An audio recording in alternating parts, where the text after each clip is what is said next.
Hello friends, আমি সুতনু ঘোষ। আজকে আমরা সবাই একসাথে হয়েছি খড়গপুর সাউথ সাইডে। আমার সাথে আছে আমার ডান দিক থেকে অয়ন কুমার সরকার, সমর চক্রবর্তী, কামরুজ্জামান এবং অমিতাভ চক্রবর্তী। আজকে আমাদের যে বিষয় সেটি হলো পত্র সাহিত্য।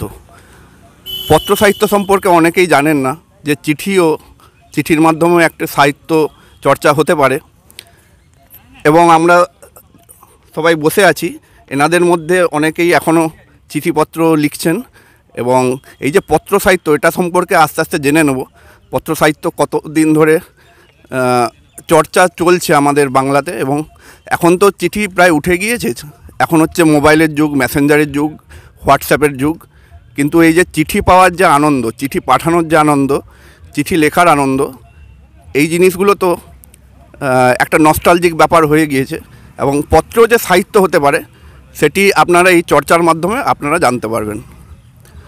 প্রথমে চলে যাই কবি অয়ন কুমার সরকারের কাছে। অয়নদা হচ্ছে এখন নিয়মিত পত্রপত্রিকাগুলোয় চিঠি লিখছেন বিভিন্ন বিষয় নিয়ে, এবং তার কাছ থেকে জেনে নেব এই কতদিন ধরে তিনি এই লেখালেখিগুলো করছেন, চিঠি লিখছেন, এবং পত্র সাহিত্য ব্যাপারে তার কী রকম চিন্তাভাবনা।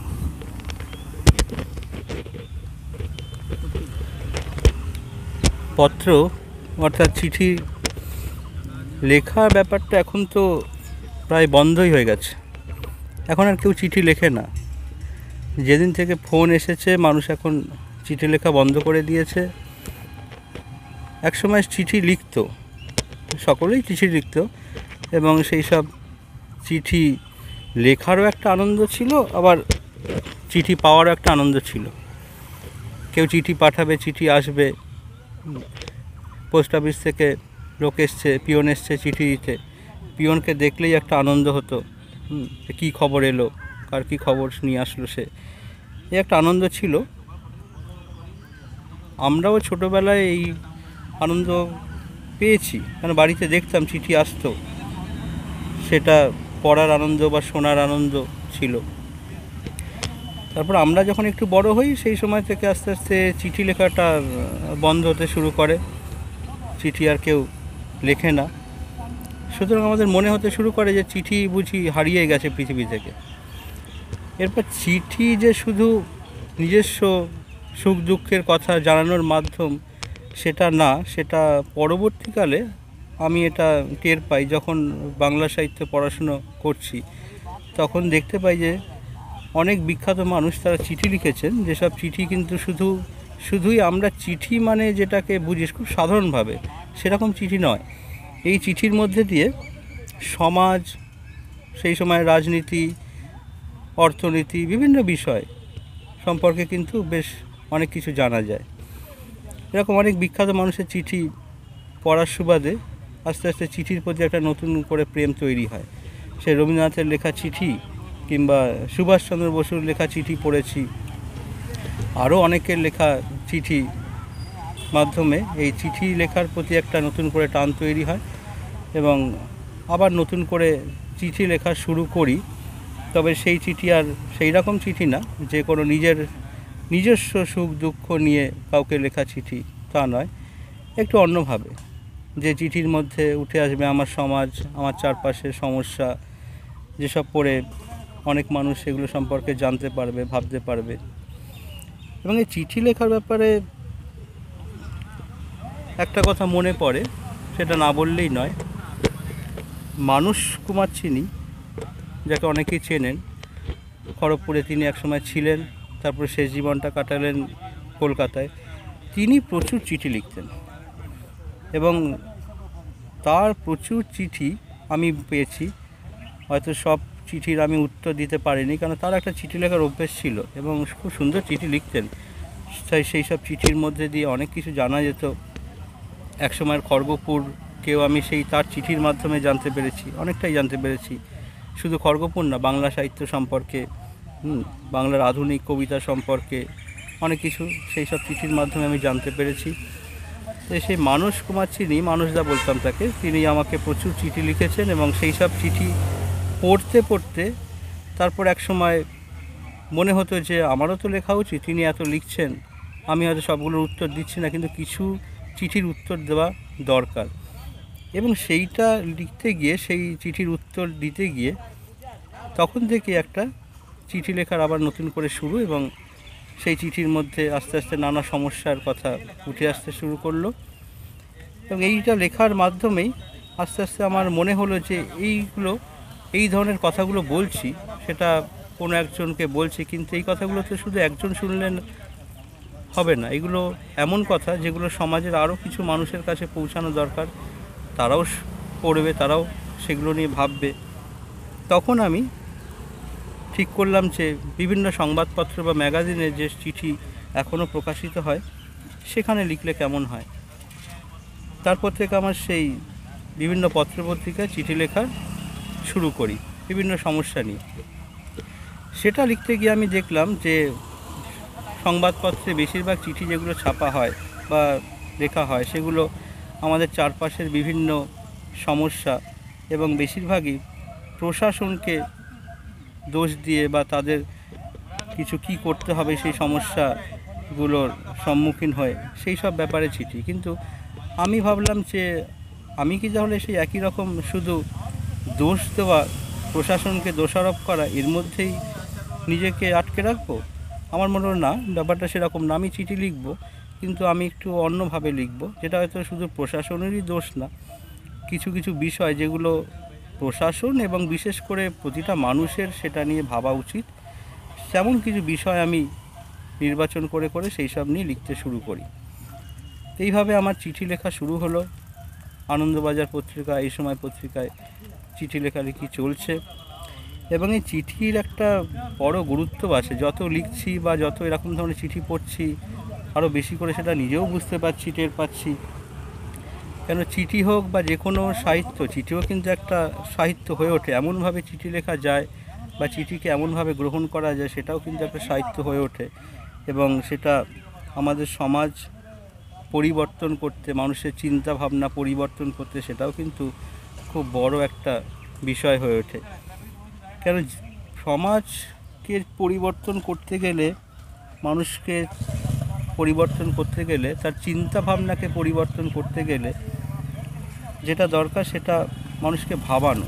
সবার প্রথম মানুষের ভাবনা চিন্তাগুলোকে পাল্টাতে গেলে তাদেরকে ভালো চিন্তা ভাবনার মধ্যে নিয়ে যেতে হয়, এবং এই ভালো চিন্তা ভাবনার মধ্যে মানুষকে নিয়ে যাওয়া, তাদেরকে ভাবানো, নতুন করে ভাবা কোনো বিষয় নিয়ে, যেটা মানুষ কখনো হয়তো ভাবে না বা ভাবেনি সেরকম করে, সেই বিষয়গুলো নিয়ে তাকে ভাবাতে গেলে সাহিত্য কিন্তু খুব গুরুত্বপূর্ণ, এবং সেই সাহিত্যের মধ্যে অবশ্যই চিঠিও থাকে।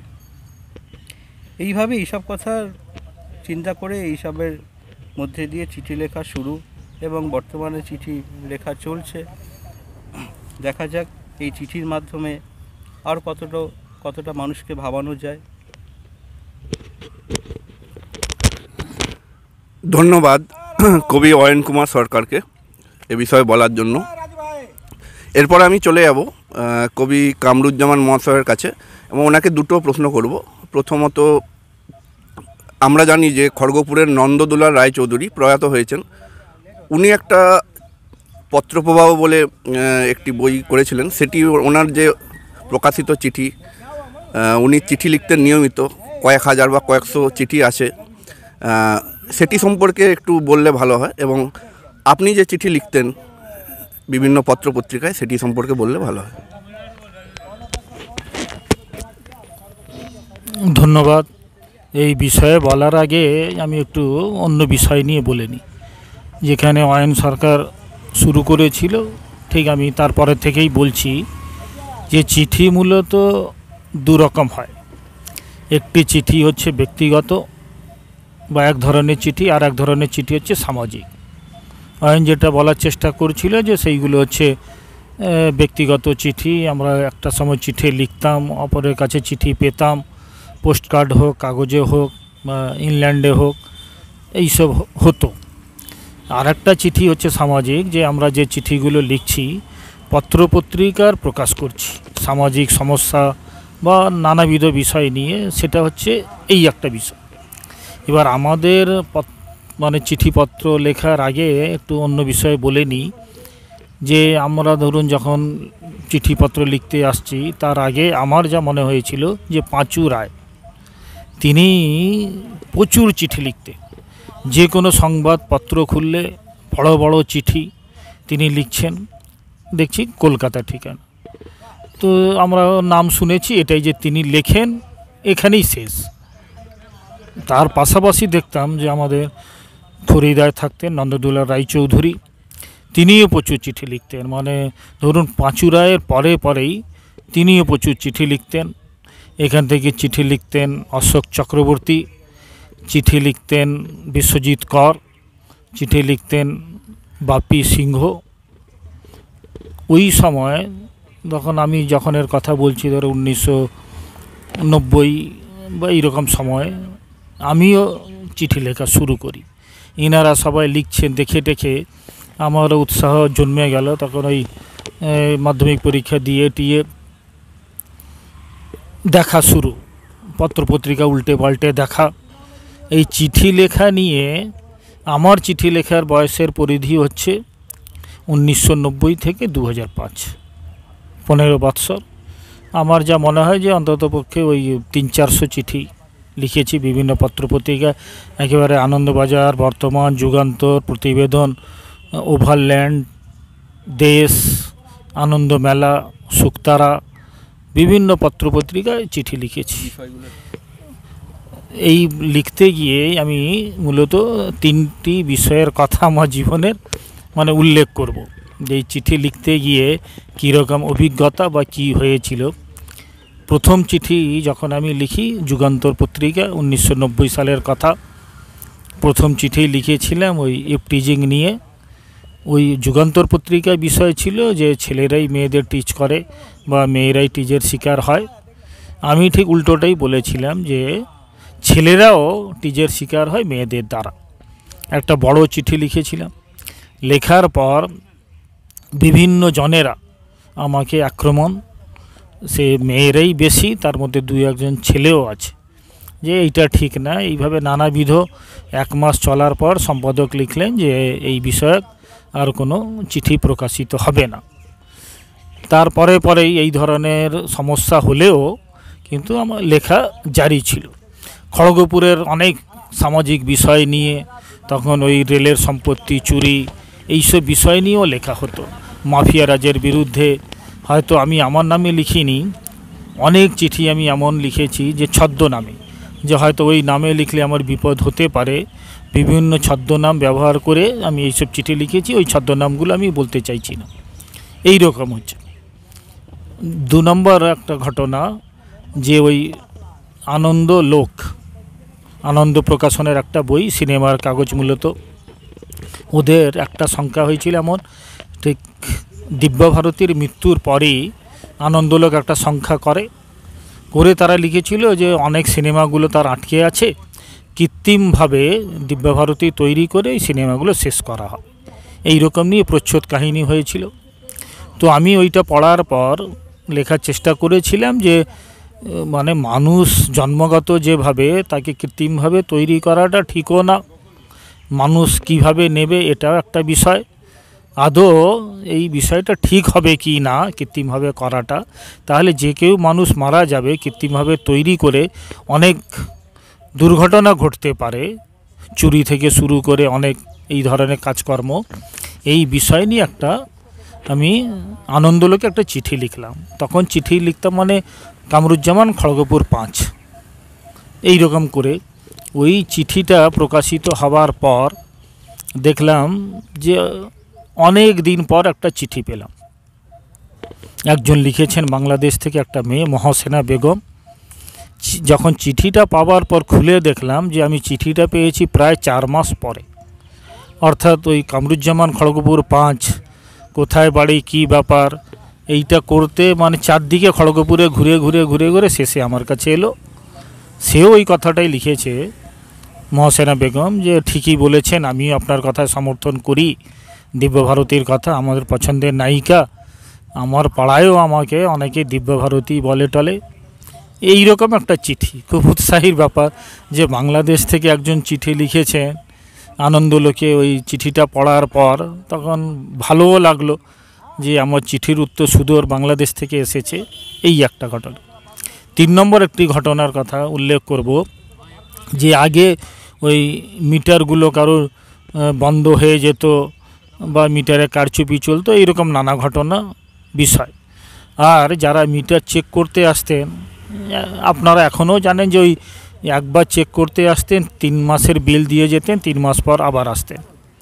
তো আমি অত না বুঝে আমাদের বাড়ির মিটার বন্ধ, আবেদন দিয়েছি, তারপরেও কোনো কিছু হচ্ছে না। এইটার মাথায় সেভাবে না এলেও আমি নিজের বাড়ির মিটারের নাম্বার দিয়ে প্রতিদিনে একটা চিঠি লিখে দিলাম যে এরা এখন মিটার যারা চেক করতে আসে, মিটার চালু থাকুক বন্ধ থাকুক ওই রকম কোনো বিষয় না, গড়ে একটা বিল দিয়ে যায়, বিল দেওয়ার পর তাদের হাতে 20-50 টাকা দিয়ে দিলেই হবে। চিঠিটাও বেরিয়ে গেল প্রতিদিনে। দেবার পরেই দেখলাম 2-3 দিন পর আমার বাড়িতেই, যেহেতু মিটার নাম্বারটা দেওয়া ছিল, এসে বাড়িতেই দেখা শুরু দিয়ে মিটারওয়ালারা এমন করলো যে কয়েক বছরের সব জুড়ে টুড়ে দিয়ে, সেই সময়কার কথা বলছি আমি, এটা 1994-95 সালের কথা, একটা বিল পাঠালো, বড় রকমের বিল, প্রায় 10-12 হাজার টাকার বিল। যে আমি যেহেতু এই অপরাধটা করেছি, বলে দিয়েছি সত্য কথা, দিতে হবে। বাড়ির লোক খেপে গেছে, এই সব কেউ লিখতে যায়, নিজের বাড়ির মিটারের নাম্বার দিয়ে খেসারত দিতে হচ্ছে সবাইকে। যাই হোক, যে এই রকম বিষয়, যে সত্য কথা লিখতে গেলেও যে চোর, তার কথাও আপনাকে বলা যাবে না, এই রকম একটা বিষয় হয়েছিল। ফলে চিঠিপত্র যে গুরুত্ব আছে আবার এইটা বোঝা যায়, যে এইটা লেখা হয়েছে, বেরোনোর পর তার রিয়াকশান কি ঘটলো, আমাদের কি খেসারত দিতে হলো, এইটা আমার বিষয়। আমি বলছি যে আমাদের ক্ষেত্রে হচ্ছে সমাজের যে এত বিষয় লেখা হলো, সেইগুলো নিয়ে কেন হলো না, এইটা একটা বিষয়, প্রশ্ন থাকলো সবার জন্য। এই চিঠিপত্রকে আমরা অনেকে আবার, এই যে পত্র সাহিত্য, সুতনু বলার সময় বলছিল যে চিঠিপত্রগুলো হচ্ছে পত্র সাহিত্য। নিশ্চিতভাবে কিভাবে, অনেকে বলে তো চিঠি লেখে এইসব বিষয় নিয়ে। আমরা যদি অনেকটাই পিছিয়ে যাই, ধরুন 120-30 বছর পিছিয়ে গেলে দেখব যে রবীন্দ্রনাথ ঠাকুর বিভিন্ন সময়ে বিভিন্ন জনকে প্রচুর চিঠিপত্র লিখেছে। হয়তো আরও কোনো সাহিত্যিক এইসব লিখতে পারেন বা কবি লিখতে পারেন, তাদের হয়তো সব মিলিয়ে একটা চিঠিপত্র বেরিয়েছে, শরৎচন্দ্রের চিঠিপত্র, নজরুলের চিঠিপত্র, এই রকম। কিন্তু রবীন্দ্রনাথ ঠাকুর ধারাবাহিকভাবে চিঠি লিখেছেন, 1 থেকে 19 নম্বর খণ্ড অবধি চিঠিপত্র বেরিয়েছে। তাহলে আপনি কি বলবেন, তাকে পত্র সাহিত্য বলবেন না? এক একজনকে নিয়ে এক একটা খণ্ড, 16 নম্বর খণ্ড, মূল্যবান খণ্ড।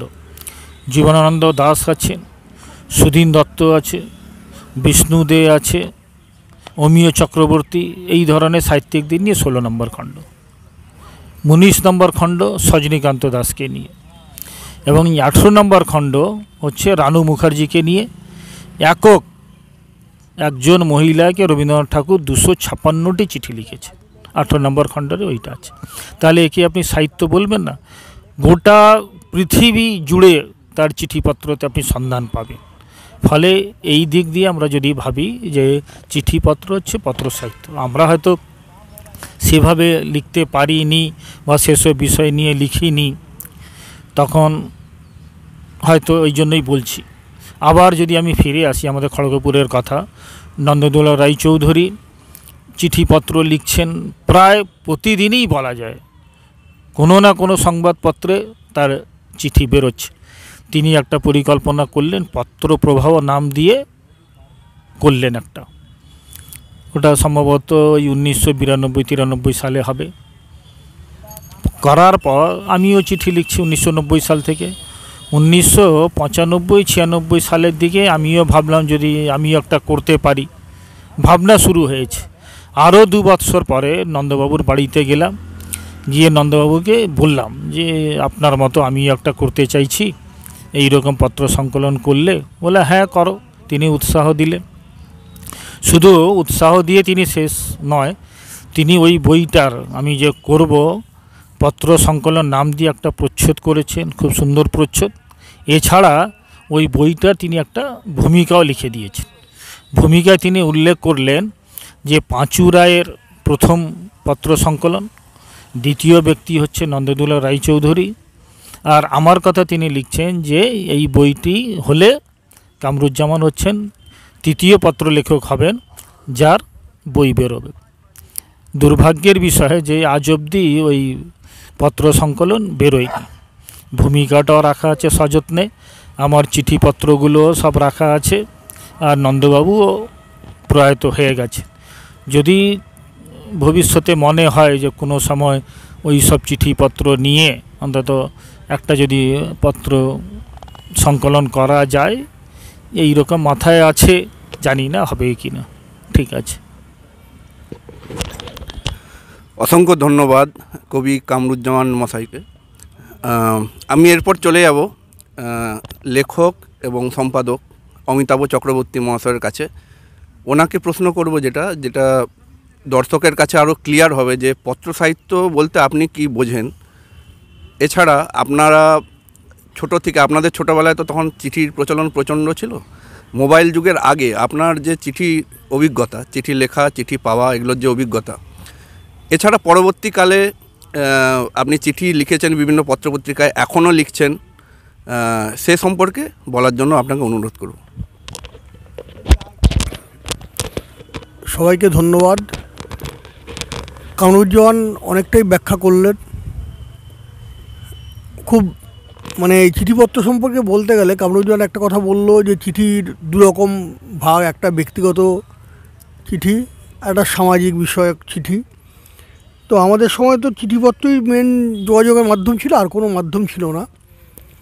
চিঠি প্রায় বাড়িতে প্রতিদিনই আসতো চিঠি, কোনো না কোনো আত্মীয় বা বন্ধুবান্ধব বলবো না, আত্মীয় স্বজনের থেকে চিঠি মূলত আসতো। পোস্টম্যান এসে যখনই ঢাক দিত পোস্টম্যান, তখন আমাদের মানে প্রতিযোগিতা শুরু হতো কে দৌড়ে যাবে চিঠিটা আনার জন্য। চিঠিটা কে লিখেছে বা যে দৌড়ে ওই চিঠিটা আনতে পারবে সে মনে করবে যে আজকে আমি জয়ী হলাম। পোস্টম্যানও খুব ভালো ছিলেন, আমরা কাকু কাকু বলতাম, তিনিও খুব খুশি হতেন। এমন হয়েছে যে বেশ কিছুদিন চিঠি আসছে না, তখন আমি কী করতাম, সেই পুরনো চিঠিগুলোকে গিয়ে আবার ড্রপ বক্সে ফেলে দিয়ে আসতাম। সে পোস্টম্যান পরে একদিন আবার চিঠি এনে বলছে এগুলো কী শুরু করেছো তোমরা, তোমার পুরনো চিঠিগুলোকে পোস্টমাস্টার খুব রেগে গেছে, এবার ফাইন করে দেবে। তাও নিজেকে মনে হতো চিঠি আসছে না, আবার পুরনো চিঠি নিয়ে আবার ড্রপ বক্সে ফেলতাম, আবার সেই চিঠিগুলো ঘুরে পোস্টম্যান দিয়ে যেতেন। এটা তো খুব ছোটোবেলার কথা। আর আমার ছোটোবেলায় আমি চিঠি লেখা শুরু করি 1984 সালে, তখন খুবই ছোট। আজকে খুব বলতে লজ্জা হচ্ছে, কিন্তু বলছি এই কারণে যেটা সত্য সেটা মানে প্রকাশিত হওয়াটাই ভালো। আমার চিঠি লেখারটা কিন্তু একটা বলতে পারেন অপমানজনক কথাবার্তা থেকেই চিঠি লেখাটা শুরু হয়েছিল। নাম বলছি না। আচ্ছা, তার আগে আরেকটু বলে দিই, কামরুজ্জামান এখানে পত্র মানে যারা লিখতেন তাদের মধ্যে আরেকজনের নাম বলেননি, তিনি খুব ভালো লিখতেন, সুহাসপল্লীরই রতন বরণ চৌধুরী। তিনি রেডিওতে যে চিঠিপত্র লেখা হতো ওতে পুরস্কারও পেয়েছিলেন। রতন বরণ চৌধুরী খুব কম কথা বলার মানুষ, ওনারও বিভিন্ন মানে সংবাদপত্রে প্রায় চিঠি প্রকাশিত হতো, কিন্তু উনি একটু মানে প্রচার বিমুখ ছিলেন, কারোর সাথে খুব বেশি মিশতেন না, কথা বলতেন না, কিন্তু চিঠিপত্র খুব ভালো লিখতেন রতন বরণ চৌধুরী।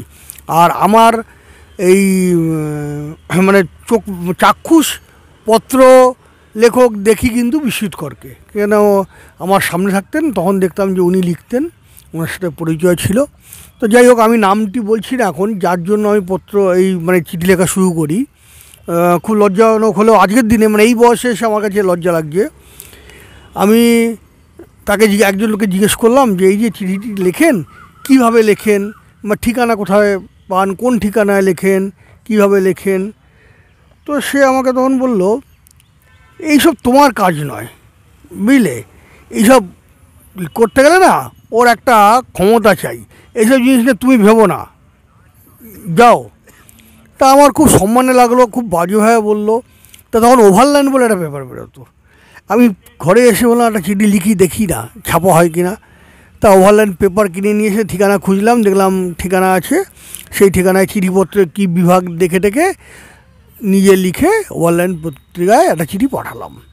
চিঠিটি ছাপা হয়েছে, খুব আনন্দ। নাচতে নাচতে তার কাছে গেছি, যে আমাকে বলেছিল যে কাকু আমার চিঠি বেরিয়েছে ওভারল্যান্ডে। সে পেপারটা নিয়ে ছুঁড়ে ফেলে দিল, বললো ওভারল্যান্ড, এটা একটা পেপার নাকি? ধুর, এই দেখো আমি চিঠি লিখে নিয়ে চিঠি পাঠাচ্ছি আনন্দবাজারকে।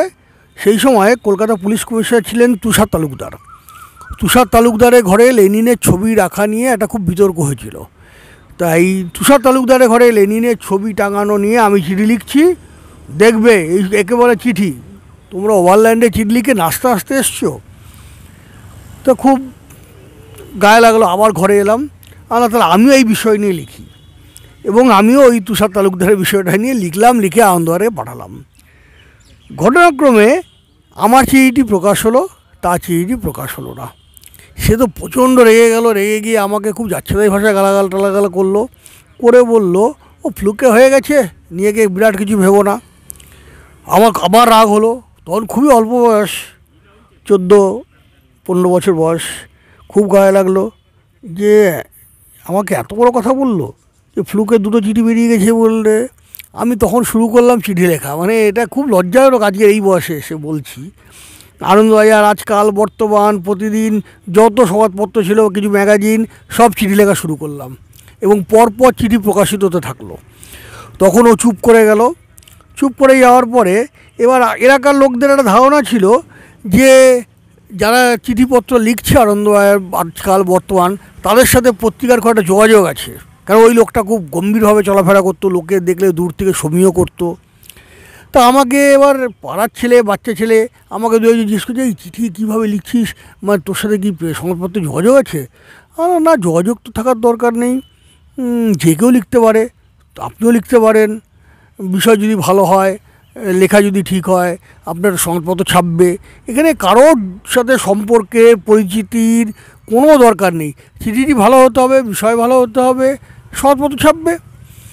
বলতে সেই লোকটা একদিন আমাকে ডেকে বলছে, এটা তুমি খুব বাজে কাজ করছো, এগুলো লোককে বলছো কেন? এটা বলাটা ঠিক না, লোকে একটা গুরুত্ব দিচ্ছিল, এই তোমার জন্য গুরুত্বটা কমে যাবে। তাহলে এটা তো কী ব্যাপার, এটা চিঠি লেখা, আমরা লিখছি, সে যে কেউ চিঠি লিখতে পারে। এবং আমি মনে করতাম যে চিঠি লেখাটা যদি আরও অনেক বেশি লেখে, আরও অনেকে লেখে, ক্ষতি কী, বরং যে আরও ভালো হবে। যত সামাজিক ব্যাপার, যত বেশি চিঠি লিখবে আর আমার এলাকার লোকেরা লিখবে, কোনো ক্ষতি তো আমি দেখিনি। তাই যাই হোক, ভদ্রলোকের নাম এখানে বলছি না। তবে এই প্রসঙ্গে একটা কথা বলছি, আমরা যখন প্রথমে এই পত্রিকা শুরু করি, যখন আমাদের ম্যাগাজিন, কলকাতার এক গুণী এবং নামী ভদ্রলোক আমাকে বলেছিলেন একটা কথা, যে অমিতাভ, তোমরা পত্রিকা শুরু করছো, খুব ভালো খবর, কিন্তু একটা কথা তোমাকে বলে দিই, যে এই শিল্প সাহিত্য জগতের মতন হিংসে এবং মানে পিছনে টেনে ধরা, নিন্দা করার মতো অন্য কোনো জগতে নেই। তুমি স্কুলে বলো, চাকরি জীবনে বলো, বিভিন্ন জায়গায় তুমি দেখবে কিছু লোককে পাবে যারা তোমাকে হিংসে করছে, যারা তোমাকে পুলিং করার চেষ্টা করছে, কিন্তু সেখানটা খুব কম হবে। কিন্তু এই শিল্প সাহিত্য জগতের মতো নোংরামোটা কিন্তু পাবে না। আমার তখন বিশ্বাস হয়নি, কিন্তু পরবর্তীকালে এই কাজ করতে গিয়ে দেখেছি যে সত্যিকারেরই যে এত নোংরামো, লোকে মানে কি বলবো, কেউ একজন ভালো লিখলে সে লেখাটি পড়ে প্রশংসা করা, সমালোচনা করুক, সমালোচনা করবে না, শুধুমাত্র নিন্দা করার দিকেই বেশি ঝোঁক।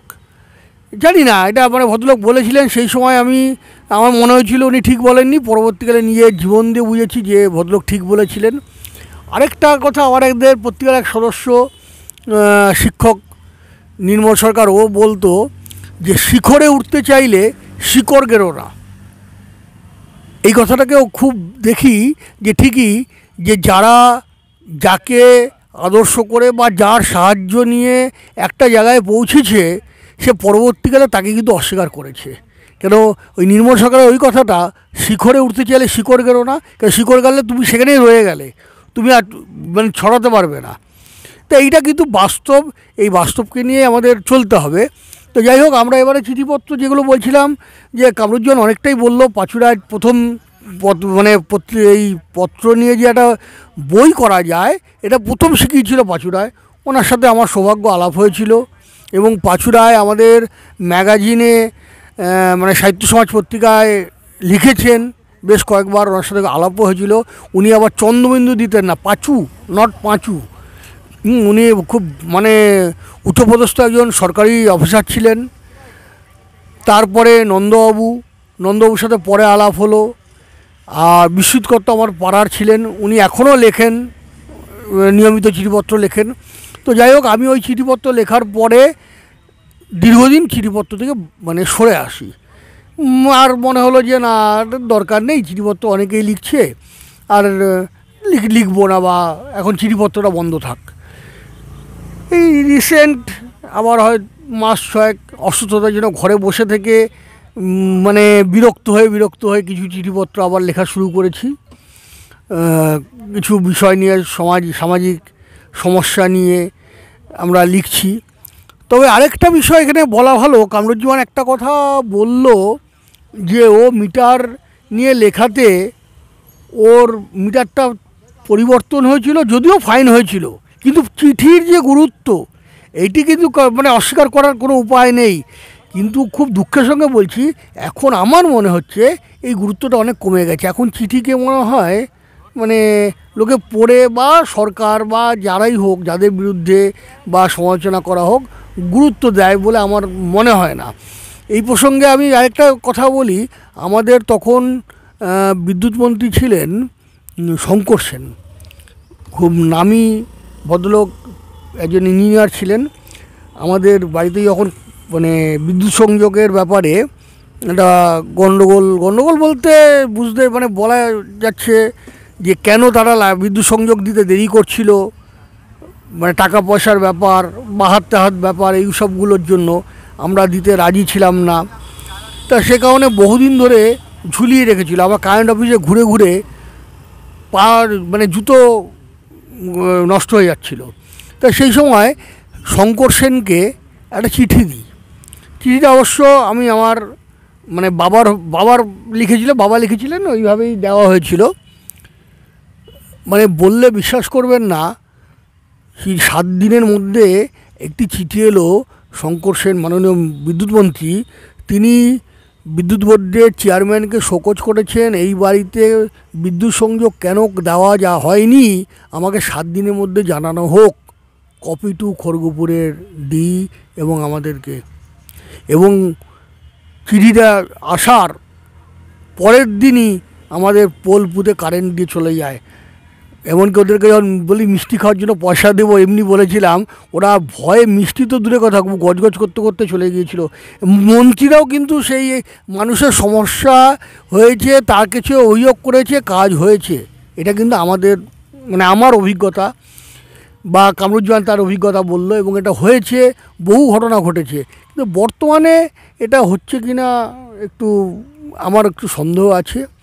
যাই হোক, চিঠিপত্রকে নিয়ে আমরা মানে কামরুজ্জামান খুব ভালো বললো যে রবীন্দ্রনাথ ঠাকুর নিজের চিঠিপত্রকে যেভাবে সাহিত্যের পর্যায়ে নিয়ে গিয়েছেন, তারপরে যদি আমরা মানে পত্র সাহিত্য না বলি, তাহলে সেটা আমাদের বোঝার অভাব হবে। মানে চিঠি লেখাকে যদি সাহিত্য হিসেবে বিবেচনা করতে আমরা কেউ রাজি না হই, সেটা আমাদের ব্যর্থতা, আমাদের অপদার্থতা। আর কিছু বলার নেই। সবাইকে ধন্যবাদ। ধন্যবাদ অমিতাভ চক্রবর্তী মহাশয়কে। এরপর আমরা চলে যাব এডিটার পত্রিকার সম্পাদক সমর চক্রবর্তী মহাশয়ের কাছে। সমরবাবু একটা সময় অনেক চিঠিপত্র লিখতেন, বর্তমানে হয়তো সেইভাবে লেখেন না। তবে আমরা দেখেছি যে ওনার যে লেটার বক্স একটা রয়েছে, ওইখানে অনেক চিঠি আসে, যেখানে অনেক কবি সাহিত্যিকরা তাদের লেখা পাঠান চিঠির মাধ্যমে। আমি কিছু বলার জন্য সমর চক্রবর্তীকে অনুরোধ করব। সেই অর্থে চিঠি আমি খুব কমই লিখেছি। ওই কলেজে পড়াকালীন বা তারপরে 4-5 বছর আমরা আনন্দবাজার মূলত আমার কিছু চিঠি ছাপা হতো। আর সেই সময় আরেকটা বিষয়টা যেটা বললো সংবাদপত্রের কথা, আমার শুধু একটা বিষয় বলা প্রয়োজন। পাবলিকি বলে একটা বিভাগ ছিল, বা এখনও সেটা আছে অল ইন্ডিয়া রেডিও থেকে। সেখানে কিন্তু অনেক ভালো ভালো চিঠি পড়া হতো। তারও একটা বড় একটা ভূমিকা ছিল আর কি আমাদের সমাজে চিঠিপত্র বিষয়কে তুলে ধরার জন্য। সেখানেও বেশ কিছু চিঠি আমার প্রকাশিত হয়েছে। আর চিঠি নিয়ে ম্যাক্সিমাম তো সাহিত্য ব্যাপারটা যেটা বলছি, এটা সত্যি সাহিত্য পত্র লেখককে সাহিত্য বলা যেতেই পারে। আর সেই সময় আরেকটা ব্যাপার আমি বলি যে আমাদের সেই সময় আজকাল পত্রিকার যারা চিঠি লিখতেন তাদের নিয়ে একটা বড় সংগঠন তৈরি হয়েছিল, আজকাল পত্রমূর্তি সংঘ। তার সর্বভারতীয় সভাপতি ছিলেন নন্দুলাল রায়চৌধুরী, এবং আমার চিঠিপত্র লেখার মূলে কিন্তু উনিই ছিলেন। ওনার চিঠি রেগুলার কাগজ খুললেই দেখতে পেতাম। সেই থেকে আমার একটু ইচ্ছে জাগে। তো খড়গপুরে কিছু সমস্যা নিয়ে সেই সময় লেখলেই করছিলাম, কিছু চিঠি ছাপা হয়েছিল এবং তাতে কিছু কাজও হয়েছিল। অমিতাভ যেটা বলছে এটা ঠিক, এখন সে অর্থে খুব একটা যে চিঠি লিখে বড় কিছু কাজ হচ্ছে এরকমটা আমারও নলেজে নেই, যেটা সেই সময় হতো। এই আচ্ছা, আপনাকে তো অনেকে চিঠি লেখে এবং পাঠায়, এবং আপনি সেগুলো প্রকাশিতও করেন পেপারে। সেগুলো নিয়ে 2-4 কথা একটু বলুন। একটা সময় আমার কাগজে চিঠিপত্র অনেকে লিখতেন, সেটা স্বাভাবিকভাবে এখন অনেক কমে গেছে। তবে রিসেন্ট একটা ঘটনা আমার মনে আছে, তালবিগেছার ভদ্রলোক নাম বলছি না, এলাকার জল সমস্যা নিয়ে একটা চিঠি আমার কাগজে লেখে। চিঠিটা প্রকাশিত হওয়ার ঠিক একদিন পর বর্তমান এইচডিও অফিস থেকে ফোন আসে, ওনার পিএ আমাকে ফোন করেন। ওনার মূলত বক্তব্য চিঠিটা আদৌ সত্য না ফলস। তো আমি বললাম এরকম ব্যাপার, আমার কাছে কপি আছে, বিষয়টা ঠিকই আছে। এবং তারপর আমি শুনেছিলাম যে ওই ভদ্রলোকের নাকি কাজ হয়ে যায় ওই জলের যে ব্যাপারটা। আর চিঠির যেটা আমি বলছিলাম যে একদম নেই এটা বলবো না, হয়তো আগের মতো নেই, কিন্তু কিছুটা কাজ কিন্তু এখনও বলে তো হয়, এই একটা অভিজ্ঞতা। আর আমাদের চিঠিপত্র নিয়ে সেই সময় বেশ কিছু বিতর্ক বলুন, যাই হোক, সেটা হয়নি এটা বলুন, হয়েছে। এবং এখন তো চিঠিপত্রটা লেখালেখিও খুব কমই, প্রায় কমে গেছে। সে অর্থে চিঠি এখন সংবাদপত্র দপ্তরে আমাদের আসে না বললেই চলে। মাঝে মধ্যে হয়তো কেউ তার সমস্যা নিয়ে লিখল, এই বুঝি। ধন্যবাদ সমর চক্রবর্তী মহাশয়কে। আমি কামরুজ্জামান মহাশয়ের কাছে চলে যাব এবং ওনাকে কিছু বলার জন্য বলবো। আরেকটি প্রশ্ন রাখবো যে আজকাল আমরা দেখি পোস্ট অফিসে মানুষ যাচ্ছে, একদম যাচ্ছে না তা নয়, যাচ্ছে। একটা ধারা প্রচলিত আছে এবং অফিসগুলোতে, বিভিন্ন প্রতিষ্ঠানগুলোতে এখনও চিঠির মাধ্যমে কাজ হয় কিছু কিছু। এখন পোস্ট অফিসের অবস্থাটা কেমন সেটা নিয়ে আমি একটা প্রশ্ন রাখবো, এবং আপনি চিঠি নিয়ে যদি কিছু বলতে চান আর বলুন। যেহেতু পোস্ট অফিসে প্রসঙ্গ বেরিয়েছে, ওই বিষয় নিয়েই আমি বলবো ভেবেও ছিলাম, ও বলেও দিল সুতনু।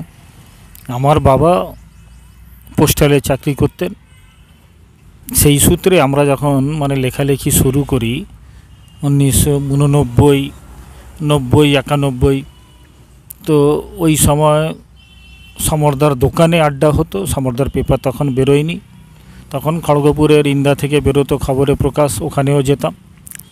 এবং আমি, অরিন্দম দাস বা সমরদারা একটা জায়গায় আমরা আড্ডা দিতাম, ঠিক লোকাল থানার কাছাকাছি একটা গাছের তলায়। এবং আমরা মোটামুটি নিয়ম করে লেখা পাঠাতাম বা চিঠিপত্র পাঠানো হতো। তো ওর মধ্যে মূলত আমি আর অরিন্দম, ওইখানে একজন পিয়ন কাকু ছিলেন। তো আমার বাবার সময় ওনারা জুনিয়র ছিলেন। কোনো একটা সময়ে আমরা যেতাম নিয়মিত ইন্দা পোস্ট অফিসে, তিনি আমাদের জানতে চাইলেন যে আমরা প্রায় প্রতিদিনই যাই, আমরা কি করি। তো আমরা বললাম যে আমরা পড়াশুনো করি।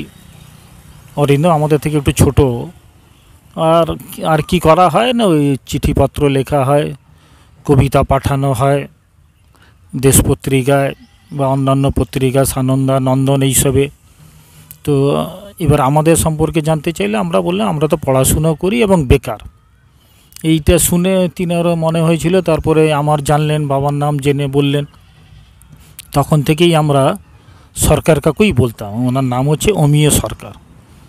এবার আশ্চর্যের ব্যাপার, তিনি একটি কাজ আমাদের জন্য করলেন যে যত পোস্ট অফিসে চিঠিপত্র আসতো সবগুলো আমাদের দিয়ে দিতেন। ওই আমাদের দায়িত্ব হচ্ছে স্ট্যাম্প তোলা, ওখানে ওই স্ট্যাম্প দেওয়ার উপরে আবার ওই স্ট্যাম্প তুলে নিয়ে আমরা বাড়ি চলে আসতাম। পরে যখন চিঠিগুলো পাঠাতাম ওই স্ট্যাম্প দেওয়াই আবার ওই স্ট্যাম্পগুলো লাগিয়ে দিতাম, ডাক টিকিটগুলো লাগিয়ে দিতাম, সরকার কাকুকে দিতাম। তিনি ওইগুলোকে ইন্দার আবার সিল দিয়ে ছেড়ে দিতেন। ফলে ওই সময় তো আমাদের টাকা পয়সাও নেই, অন্তত 3 টাকা ন্যূনতম লাগতেন, তিনি ওইগুলো আমাদের বাঁচিয়েছেন। আমরা লেখালেখি করি এইটা শুনে তিনি ওই মানে স্ট্যাম্প লাগানো ডাক টিকিটগুলো আমাদের দিয়ে দিতেন, আমরা ওইগুলো লাগিয়ে দিতাম। ফলে তিনি আমাদের এই কাজে প্রচুর হেল্প করেছেন লেখালেখি করতাম বলে। অনেক পরে তিনি রিটায়ার করলেন, ধরুন ওই 2013-14-তে সমরদার কাগজে ওনার সম্পর্কে নিয়ে একটা লিখলাম যে তিনি আমাদের এই ধরনের সাহায্য করতেন, কাজ করতেন, এইরকম বিষয় নিয়ে। পরবর্তী সময় তিনার সঙ্গে যখন দেখা হলো তিনি বললেন যে ভাইপো ওই লেখাটা আমি বাঁধিয়ে রেখেছি বাড়িতে। এটা একটা জীবনে বড় প্রাপ্তি যে একজন মানুষকে নিয়ে এইরকম লিখেছিলাম। সমরদা ওই লেখাটি ছেপে খুব উপকার করেছে। 2 নম্বর একটা বিষয় যে 2021 বা 22 সালে হবে দেশ পত্রিকা শারদীয়া সংখ্যায় মানে আমার লেখা ছাপা হয়, একটা ওই লেখা পাঠিয়েছিলাম ওই সরকার কাকুকেই নিয়ে ওই লেখাটা কবিতাটা লিখেছিলাম আর কি, যে সরকার কাকু একটা অ্যাপয়েন্টমেন্ট লেটার কবে এনে দেবেন, মানে এই রকম বিষয় নিয়ে ওনার নাম ওখানে ওইভাবেই উল্লেখ ছিল। অমিয় সরকার লিখিনি, লিখেছিলাম সরকার কাকু কখন দেবেন। ফলে এইরকম একটা বিষয়। মাঝে একটা তথ্য পরিসংখ্যান দেখছিলাম যে একটা সময়ে মানে ভারতবর্ষের তথ্য ছিল প্রায় যে 3 কোটি পোস্ট কার্ড প্রতিদিন চালি হতো, লেখালেখি হতো। ওইটা কমতে কমতে এখন কোটিতে দূরে, এখন পরিসংখ্যানের মধ্যে লাখও নেই। আপনিও গিয়ে দেখবেন যে পোস্ট অফিসে আর কেউ পোস্ট কার্ড কেনে না, ইনল্যান্ড লেটার হয়তো উঠেই গেছে। খাম পাওয়া যেত 1 টাকা, 3 টাকা, 5 টাকা, ওইগুলো প্রায় উঠে গেছে। এখন হচ্ছে পোস্ট অফিসে যে আদান প্রদানগুলো স্পিড পোস্টের মাধ্যমে কিছু রেজিস্ট্রি পোস্ট বা বই পাঠানো এইগুলো, কিন্তু এই চিঠিপত্র লেখা এইসব ওই এখন সব আমরা হোয়াটসঅ্যাপ, ইনস্টাগ্রাম এইসবে আমরা সব ব্যস্ত হয়ে গেছি। লেখালেখি আবার ছোট্ট করে লিখে দিচ্ছি একটা, ধরুন ওই 4-5টে বাক্যতে সংক্ষেপে আমার কথা লিখে দিচ্ছি। মানুষের কাছে সময় নেই, পোস্ট অফিসে যাবে, পোস্ট অফিস থেকে এইসব কিনবে, আবার লিখে তারপরে আবার পোস্ট করতে যাওয়া, এইটা অনেকের কাছেই মনে হচ্ছে যে অনেক সময়সাধ্য বিষয়। আস্তে আস্তে মনে উঠে গেছে। এখন দেখবেন যে ওই যে লেটার বক্স, এইটাও মনে হচ্ছে বিলুপ্তর দিকে যাচ্ছে। দেখতে পাওয়া মানে জীবনে আপনি এই সময়কালে যারা তরুণ প্রজন্ম দেখবে তারা হয়তো এটাই ভাববে যে লেটার বক্স বলে এইটা কোনো একটা ছিল। এরপরে 10-20 বছর পর ওইটাও এমন মনে হবে যে মিউজিয়ামে রাখার মতো, সবাই দেখতে যাবে। এই রকম পর্যায়ে চলে যাচ্ছে আস্তে আস্তে। তথাপি আদান প্রদান হচ্ছে, এই সব ফোন টোন মোবাইল এইসব আস্তে আস্তে এইসবের অনেকটাই কমে যাচ্ছে। মানুষের হাতে সময় কমে যাচ্ছে। অনেকেই তাদের কর্ম নিয়ে বা কর্ম না পাওয়া নিয়ে চিন্তান্বিত, ব্যস্ততা, এইসবের জন্যই হয়তো এটারও একটা কারণ হতে পারে আমার যা মনে হয়েছে। ফলে এইসব গোটা বিষয়টা এখন পোস্ট অফিস সহ লেটার বক্স অবলুপ্তির পথেই এগোচ্ছে। পোস্ট অফিসে অন্য আদান প্রদান হয়, এই চিঠিপত্রের আর হয় না বলা যায়। ঠিক আছে। এরপর একটা কথা বলি, যখন আরেকটা বিষয় পোস্ট অফিসের মাধ্যমে হতো, যেটা আসা মানেই সকলের ঘরে মানে একটা ভয়ের সৃষ্টি হতো, সেটা টেলিগ্রাম আসা মানেই, কারো বাড়িতে টেলিগ্রাম এসছে মানেই তখন ধরে নেওয়া হতো দুঃসংবাদ। খুব ছোটো করে, কারণ টেলিগ্রামে খুব খরচা ছিল, একটা লাইনই হয়তো আসতো। সে লাইনটা আসা মানে লাইন পড়বার আগেই একটা ভয়ে কেঁপে উঠতো যে কিছু দুঃসংবাদ আছে, নাহলে টেলিগ্রাম কেন এলো। সেটা এখন আর টেলিগ্রামের প্রয়োজন হয় না, যেহেতু ফোন এসে গেছে, ফোনের মাধ্যমে সঙ্গে সঙ্গে খবর পাওয়া যায়। এইটাই বলার মানে ছিল। ধন্যবাদ অমিতাভ বাবুকে এবং কামরুজ্জামান বাবুকে। আমরা জানি যে সুকান্ত ভট্টাচার্যের রানার কবিতা, আমরা সেই রানার কবিতাটা পুরোটাই দেখি যে সেই সময় চিঠির ব্যাপারগুলো সব রানার কবিতা থেকে পাওয়া যায়। যে চিঠি নিয়ে রাতের অন্ধকারের মধ্যে আলো ফোটার আগেই তাকে পৌঁছাতে হবে চিঠিগুলো মেলে, না হলে হচ্ছে ডাকাতে পড়ুক তাতে কোনো ভয় নেই, কিন্তু সূর্য উঠে যাবে সেটা তার একটা ভয় ছিল। এই জিনিসগুলো তখন ছিল, এই চিঠি পৌঁছানোর ব্যাপার একটা রোমাঞ্চকর জিনিস, সেটা তার কবিতায়, নানান কবিতায় ফুটিয়ে তুলেছে। এছাড়াও আমরা বিভিন্ন সিনেমায় চিঠির বিভিন্ন দৃশ্য দেখি, যেমন একটা বর্ডার সিনেমাতে আমরা দেখি যখন সেনারা সব বসে আছে, হঠাৎ করে চিঠি এসেছে তাদের বাড়ি থেকে। কারো বাড়ি হয়তো 200 কিলোমিটার, কারো বাড়ি 1000 কিলোমিটার দূর থেকে, হয়তো চিঠি আসছে 2 মাস পরে। এবং তাদের যে আনন্দ, তাদের যে উৎসাহ, সেই সময় তারা সবাই ছুটে ছুটে আসছে পোস্টম্যানের কাছে এবং মজা করছে, সেইখান থেকে একটা গান শুরু হচ্ছে। মানে এইগুলো একটা চিঠির একটা সময় ছিল। আরও একটা প্রশ্ন আমি জিজ্ঞেস করব, আমাদের তো অত অভিজ্ঞতা নেই, আমাদের যে প্রজন্ম, কিন্তু আপনারা দেখেছেন চিঠির যে বিবর্তন। এখন যারা লিখছে তারা হচ্ছে সাদা কাগজে লিখে খামে দিয়ে দিচ্ছে, কিন্তু একটা সময় ছিল যেটা দুদিকে খোলা ছিল, মানে সেখানে কয়েকটা লাইন টানা ছিল, অ্যাড্রেস করে খোলা ছিল। এই যে বিবর্তনগুলো একটু নিয়ে যদি বলেন। প্রকৃতির নিয়মে বিবর্তন আসবে। আমি অনেকেই আমাদের এখানে আছেন, যদি মনে আছে যে একটা সময় আমাদের যখন ওই রেজাল্ট শিট বেরিয়েছিল, মানে রেজাল্ট ওর নকল করতে গেলে বা জেরক্স দোকানে গেলে ওই কাঁকরের মতো দিয়ে কার্বনের মতো কালো কালো দিয়ে কাঁচের মধ্যে ওইভাবে জেরক্স করতো। একাধিক জেরক্স করতে গেলে অন্তত 1-1.5 ঘন্টা দাঁড়িয়ে থাকতে হতো। তো ওখান থেকে বিবর্তন হতে হতে এখন এমন হয়েছে, আপনি জেরক্স করতে যাবেন, আপনার হয়তো 5 সেকেন্ডে জেরক্স হয়ে যাচ্ছে, এই রকম একটা হয়েছে। বা এই ফোনের বিষয়ে আমি তাও বলার সময় বলেছিলেন টেলিগ্রামের কথা, অক্ষরে তারা টাকা নিত, লাইনে নয়, এক একটা অক্ষরে লিখতে হবে, কত সংক্ষেপে আপনি লিখবেন ওইভাবেই নিত। তো এখন কি হয়, এখন আমাদের কাছে মোবাইল এসে গেছে, হোয়াটসঅ্যাপে জানাচ্ছি আমরা, ইনস্টাতে জানাচ্ছি, বা আরও কিছুতে সব জানিয়ে দিচ্ছি ছোট করে লিখে এই ঘটনা ঘটেছে।